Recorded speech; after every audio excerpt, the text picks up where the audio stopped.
పులుసు ఇలా పిసుకున్నానండి. చింతపండు పులుసు ఇలాగ బెల్లం కూడా కొట్టేసుకున్నాను. ఇందులో కలుపుకుందాం మనం ఇప్పుడు.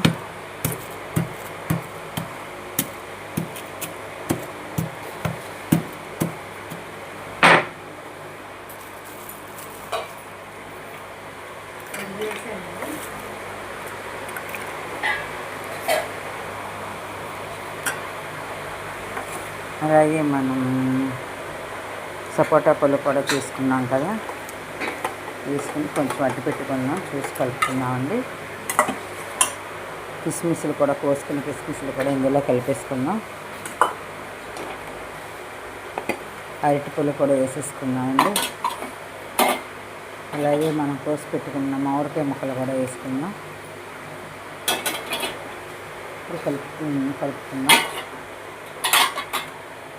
కొంచెం కారం ఉప్పు కూడా వేసుకున్నానండి. ఇది బాగా కలుపుకున్నాక మనం ఒలుచుకున్న వేపాకు కూడా వేసేసుకుందాం.